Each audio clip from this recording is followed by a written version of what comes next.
글로벌 뭉칫돈, 네, 유동성은 풍부하다. 전반적인 시장이에요. 그렇지만 우리 시장의 유동성은 왜 이렇게 메말라 있는 걸까요? 글로벌 투자자금의 이동 방향을 통해서 수급 흐름과 또 향후 시장 전망해 보겠습니다. 현대증권 오은수 연구원 스튜디오 모셨습니다. 어서 오십시오. 네, 안녕하십니까. 안녕하세요. 오늘도 지금 외국인들의 매도가 상당히 예. 거세고 여기에 많은 포인트들이 지금 쏠려 있는 상황입니다.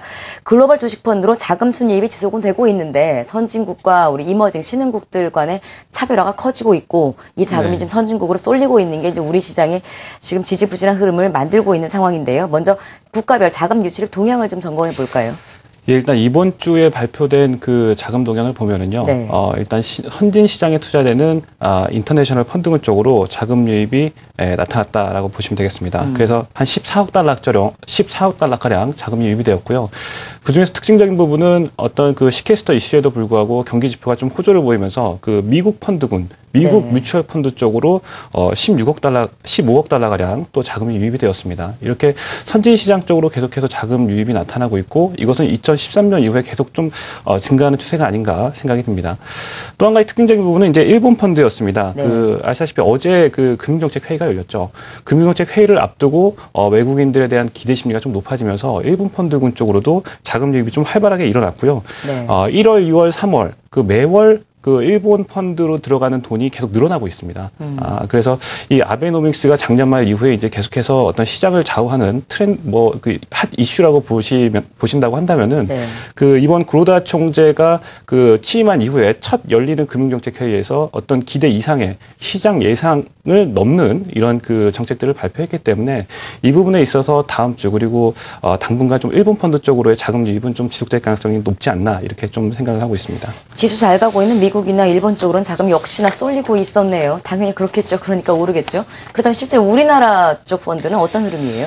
예, 한국 관련 펀드군으로도 지금 그 25억 달러가량이 유입됐습니다. 그래서 아하. 지난주까지만 하더라도 우리가 그 여러 가지 키프로스 사태라든지 여러 가지 좀 불확실성이 있었기 때문에 자금들이 일부 선진시장이나 안전자산 쪽으로 갔다고 한다면은 이번 주에는 이런 부분들이 좀 그 완화 국면으로 접어들면서 네. 다시 신흥시장 쪽으로 그리고 한국 관련 펀드군 쪽으로 자금 유입세가 나타나고 있다. 이렇게 보시면 되겠고요. 이번 주에는 25억 달러가량 자금이 유입되었습니다. 우리나라에도 그래도 조금은 들어오고 있다라는 건데요. 지금 사실 우리나라 상황 보자면 대외 변수도 변수지만 국내 북한 리스크까지 커지면서 점점 더 투자자들에게는 조금 더 지켜보고 싶은 이런 심리를 자극하고 있는데 외국인들의 매매 행보, 우리나라에 대한 시각은 언제쯤 좀 변할 거라고 보십니까? 예, 그래서 이제 앞서 제가 한국 관련 펀드군으로 25억 달러가량 자금이 네. 유입됐고 1월, 2월, 3월 이렇게 보면은 한국 관련 펀드군으로는 계속해서 자금이 유입됐습니다. 근데 문제는 유독 국내 증시에서만 지금 매도가 나와주고 있다는 예. 건데요. 지난달에만 해도 2조 4천억 그리고 이번 달 들어서만도 지금 8천억 넘게 순매도가 나오고 있는 상황입니다. 그래서 그 이유를 생각을 해보니까 일단 먼저 환율이 될 것 같습니다. 환율이 작년 말 이후 아베노믹스 이후에 원화가 강세로 가기 시작하면서 어떤 수출 경쟁력 부분에서 경합도가 높은 일본과의 경합도가 높은 부분에 있어서 여전히 그 좀 어떤 외국인들의 매도가 나타났다고 보시면 되겠고요. 특히 이 4월 달 들어서는 실적 시즌이 다가오면서 이러한 부분들이 이제 실적에 반영되고 있는 이러한 부분들을 반영해서 외국인들의 자금이 이동하고 있다. 그래서 외국인 그 포트폴리오 입장에서는 네. 그 포트폴리오 매니저 입장에서는 어떻게 보면 어닝, 실적이 늘어나고 있는 일본에 대한 비중을 확대하고 오히려 그 한국 시장에 대한 비중을 축소하고 있는 것이 아닌가라는 생각이 들고요. 하지만 이제 다행스럽게도 그 원화 관련된 환율 관련된 부분에 있어서는 지금 1,100원이 넘어가고 있는 상황이기 때문에 2분기 들어서는 이제 점진적으로 좀 해소될 가능성이 높다라고 보고 있고요. 두 번째로는 이제 뱅가드 펀드 관련된 이슈입니다. 네. 이거는 뭐 펀더멘털과 전혀 상관이 없는 수급적인 부분의 측면이기 때문에 시간이 지나가면은 자연스럽게 해소되는 문제인데 지금 6월 달까지 벤치마크 지수가 변경이 되는데 그 지금 한 반 정도가 지나갔습니다. 그래서 한 다음 달 정도 되면은 이 부분도 분명히 마무리되는 국면에 들어갈 거다라고 보고 있고요. 이제 마지막으로 대북 리스크입니다. 네. 대북 리스크인데요. 우리가 대북 리스크는 그 지속성이 약간 떨어진다는 것을 분명히 경험적으로 알고 있고요. 이번 역시도 오래가지 않을 거라는 걸 알고 있지만 여전히 좀 미군이라든지 그리고 그 북한과 관련된 군사적 이런 이슈들이 불거지면서 불안감이 높은 게 사실이고요. 외국인 입장에서는 이렇게 불안감이 높은 시기에 한국 시장만 비중 확대를 하기에는 여전히 좀 힘든 상황이 아닌가라는 생각이 듭니다. 따라서 지금 4월 15일이 지금 김일성 생일입니다. 그래서 김일성 생일 때 뭐 미사일을 발사하든 하지 않든 그거는 알 수 없겠지만 어쨌든 이 국면이 지나고 나면은 4월 말 정도 이후부터는 어느 정도 시장이 좀 안정되면서 좀 제자리를 찾아가지 않을까 생각하고 있습니다. 네. 그래도 항상 마지막 멘트를 제자리를 찾아갈 만한 이야기들을 꺼내는 주시네요. 질문 또 이어서 드려보도록 하겠습니다. 일단은 그나마 지금 우리 지수가 더 크게 하락하지 않게 방어해주는 역할이 갑자기 그 2,000선 넘어서 팔던 투신권들, 네. 또 국가기관, 연기금들이 지금 들어오면서 어제도 큰 폭의 외국인들의 매도세를 조금은 완화시켜줬는데요. 이렇게 약세장 속에 이런 국내 기관들의 자금이 좀 어느 정도 우리 지수에 영향을 미칠까요? 예, 그래서 투신과 연기금은 뭐 이제 투신 쪽에서는 아시겠지만 주식형 펀드의 자금과 굉장히 밀접한 그 경향이 있는데요. 네. 주식형 펀드 쪽으로 뭐 폭발적인 자금 유입이 나타나고 있지 않기 때문에 뭐 투신이 뭐 증시를 끌어올리거나 뭐 이런 모습들은 나오지 않을 것 같고요.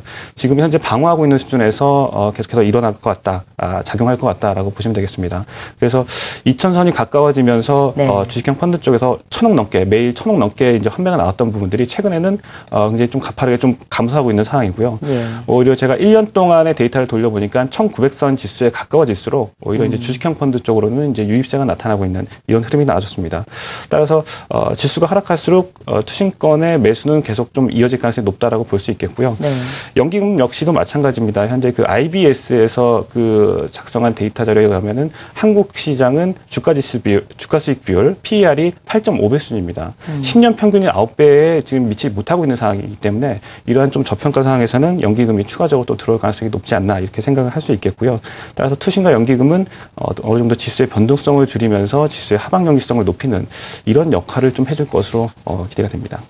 그나마 지금 들어오고 있는 기관들의 수급을 봐도 방어판 역할을 해주는 것이지 뭐 이네들이 지수를 확 끌어올릴 수 있을 만한 큰 동력이 되기에는 좀 다소 무리인 것 같은데 그렇다면 단기적으로는 선진국으로 여전히 자금이 좀 몰릴 가능성이 열려 있는 것 같아요. 이 가운데 우리 투자자들은 어떤 전략을 세우는 게 가장 좀 지혜로울까요? 예, 그래서 이제 국내 기업들의 실적 발표가 이제 오늘 삼성전자를 필두로 해서 이제 시작이 되게 됩니다. 근데 삼성전자는 상당히 좀 양호하게 나왔죠. 예. 하지만 이제 주요 기업들을 제외하고는 다른 기업들의 실적은 아직 컨센서스가 계속 좀 내려가고 있는 상황이기 때문에 약간 좀 이제 어떻게 보면은 속도 조절할 가능성이 높다라고 좀 볼 수 있겠고요.